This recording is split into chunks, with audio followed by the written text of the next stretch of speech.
Welcome back. You have already made it to week 3 of our class. This is our second asynchronous class in a row, courtesy of national holidays.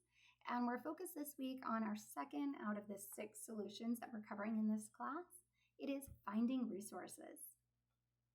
So unlike last week, which was super reading heavy, this week is about skimming, researching, and finding resources in your own community. I'm going to go through a few options of places to find resources and then help set up your assignment. Throughout the class, we are focused on how to advocate for students and how to collaborate. Last week was about the legal framework behind our meetings and our interactions with students and families. This week is about getting creative. It is about going beyond the legal framework to try to find our students, their families, and hopefully ourselves what we need. Let's be clear, you do not have time to do any extras. I've worked in special education for over 2 decades. I have never had as much time as I needed to do everything that I wanted to do. And finding resources for students that go beyond the scope of what you're required to provide legally, that's an extra. On a daily basis, you have limited time to bend over backwards for each student. But the point of this class is to give you time to slow down and think about the teacher and the case manager that you want to be, and to expand your existing toolkit so that's a bit easier to get where you want to be.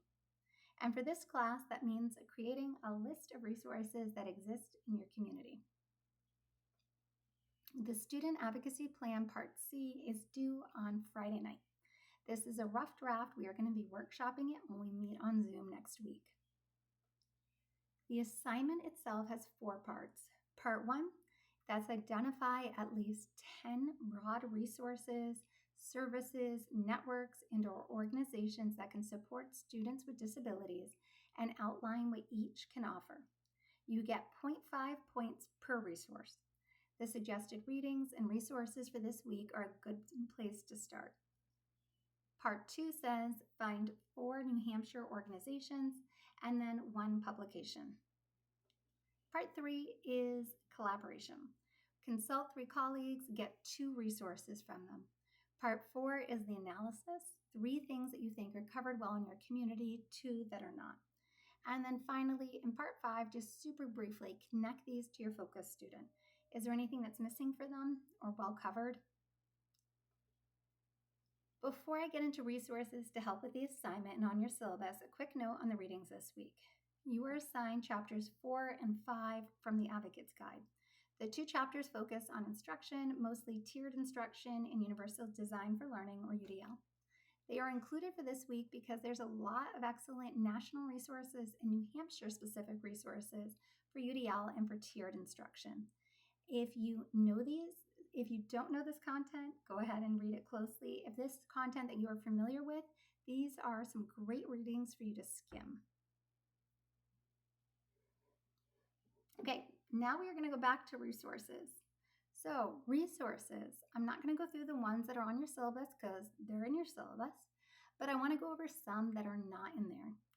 Resources include things like food bank. And New Hampshire is a nice network of food banks across the state. Resources also includes Fast Forward.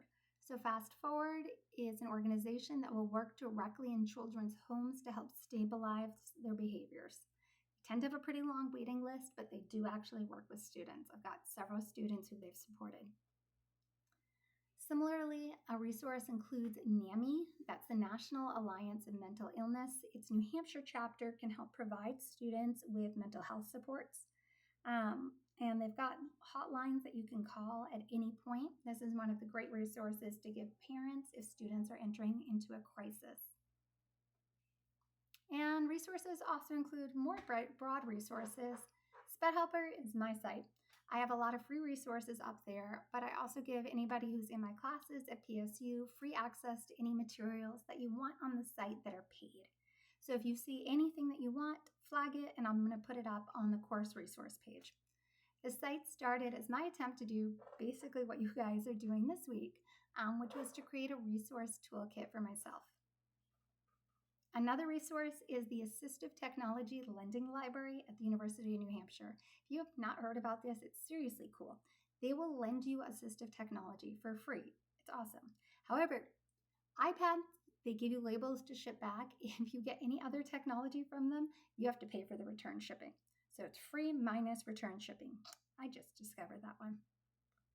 Another great resource is Adopt a Classroom. They get you donations for things in your classroom. It's not student specific, but it's really helpful for you as a teacher. Donors Choose is similar to Adopt a Classroom. I have used both as a teacher and gotten hundreds and hundreds of dollars of free stuff for my classroom, so I wanted to flag them for you. And I am really into getting things for free.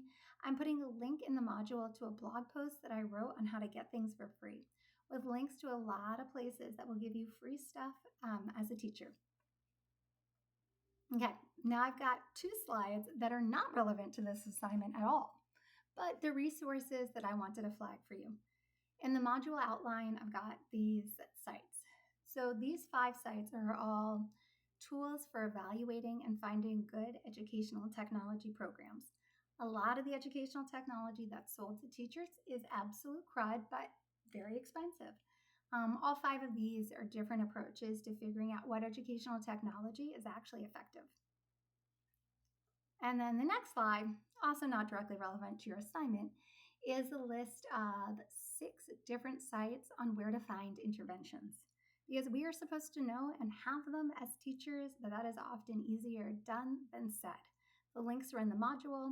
Again, this isn't that relevant for this assignment, but I wanted to flag these sites because I think they're helpful to varying extents, but they're at least somewhat helpful. All right, going back to being a little bit more relevant to your actual assignment, Pirate Math is totally free. It was created by a special education mathematics professor at, I think, UT Austin. And it helps students build word problem skills through a game. It is 100% backed by research. It's also 100% free, which is incredibly rare, and it's pretty fun to play. Understood is not on the syllabus, but it is in general a great resource for parents. And they've got this really cool simulation. They've got 2 versions of it for different disabilities called Through My Eyes. It's an interactive game and it helps explain what the world looks like if you have a disability. It is one of the coolest additions to their site in a really long time. Also, Understood is a nonprofit and everything on it is very much evidence-based. Great, and that's all, folks. A lot of these resources that I just went over are not relevant for the assignment, but I am pretty resource obsessed and I wanted to share some of my favorites. Over the course of the semester, I'm going to be asking you to share some of the resources that you find. Teaching and advocating for students is much, much easier if you can find resources. So good luck and happy resource hunting.